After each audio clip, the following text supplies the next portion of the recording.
So yung mga katoy, dito tayo ngayon sa Claveria, no? View deck dito sa Municipality of Claveria, Misamis Oriental. So dito tayo ngayon. Hindi na pumasok eh.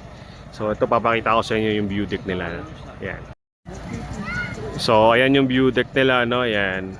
Ito, yan. Municipality of Claveria, yan. So hindi na bumaba. Ito yan, nakalagay mais. So ayan, yan, no? Di ba ang ganda? Mapaganda. Kaso nga mayroong mga konti-konting mga grass fire, ayan, no? Ito totoo yan, grass fire yan, yan. Tapos meron pa dito, yun. Tapos meron pa dito, yan, no?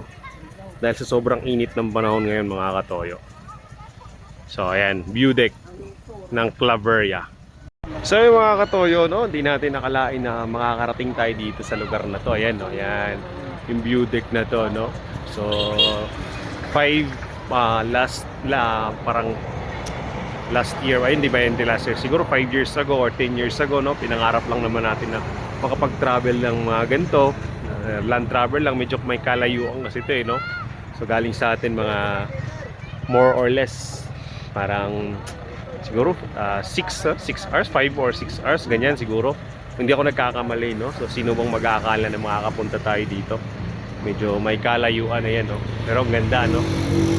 So napaka-thankful natin na nagkaroon tayo ng chance na makabisita sa mga ganitong lugar. Ayan. Layo, no? 'Di ba? Layo eh. Ang ganda rito. Kumbaga, lamig kahit mainit, kahit napakainit ng ng panahon, ang hangin naman ng hangin, ang lamig-lamig naman, no? So, yun, thankful tayo kasi hindi naman natin nakalain na makakapunta tayo dito. Sino bang nag-aakala, no? So, salamat pala syempre sa pagbigay ng opportunity na to, no? Ayan. Ang ganda eh. Kasi di na ako bumaba. Pagod na ako kababa kasi bababa ka pa dyan. Medyo pababa yung diba, bars. Bababa, tapos pababa, diba? Napakagandang bars. So, ayan, no? Diba? Ang ganda. So, thank you. Thank you, Lord. Siyempre, dahil sa inyo. Dahil sa'yo, diba? Hindi tayo makaka-experience ng ganito. Kahit mga gantong lang kasi busy naman tayo sa trabaho natin eh, diba? Ayan. So, masaya din tayo syempre. Ayan, diba? Kahit ang init, no? Diba? Nagkakaano ako. Ano bang tawag dyan? Glow in the dark? Glow in the dark ba yun? So, yun nga, no? So, mas anuhin pa natin yung pag-grind natin kasi medyo kailangan pa nating doblehin, yung triplehin yung pagsisikap natin para mas makapag-ano pa tayo kasi minsan lang naman tayo magkaroon ng ganitong opportunity na makapasyal eh, no?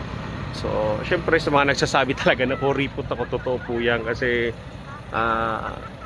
ang hirap po kumita ng pera talaga. So, kailangan nating para lang ma-enjoy naman natin pa konti-konti yung mga mga ganitong moments, di ba? Ayan, no? Kasi pinaghirapan din naman natin to, ayan, no? Ayan, di ba? Nandun yung pamilya ko sa baba eh. Medyo malayo. Pababa kasi dito, yan, no? Ayan, no? May motor, ayan, di ba? Yung pagod na ako pababa eh. Sila lang, dito lang ako sa may taas, no? Sa tabi ng highway, ayan. So, yun, salamat mga katoyo, no? So, sana mas marami pang ganito sa mga susunod na mga moments, ganyan, no? So, sana. Lan buko juice. Tagpila ba natin? 30 ang with milk, then 25 ang plain. Ini na, wis sagol. Di plain ra, plain. Ano sir, kanang with milk na. With milk ni? How to plain? Kanang plain ra. Tinaw ra sir. Na gatas. Hala, asa mag-isa te? Say mo sir, plain. Plain ra. Kansi naman ni. Ay, asa may plain ani. Oh. Yeah! Plain ana karang Ano ma'am? kanang. Be, tilawan na to, be. Kani plain ra ni. Plain daw, plain buko juice. Oh, unsa may? Pag sure di ha, te. Unsa man? Hindi ka mo na. Naabrihan na, wala na, naana. Sige, kanila lang. May tanalo sir.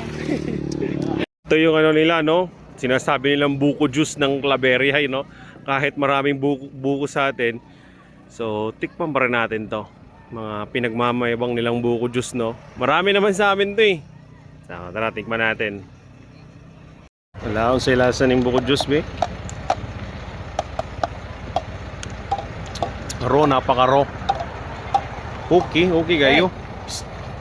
Katong plane na disgrasya asa mo dapit. Ha? Katong plane na disgrasya ba asa mo dapit? Dapat ko ay. Shrine mo na. Ah, Oh. Shrine dapat. Sarap. Sarap yan. Ito. Yung buko nila. Sarap. at dapit. Ang lamig. So, yun. Thank you. Thank you. Kanang diha na kuan katong lapit.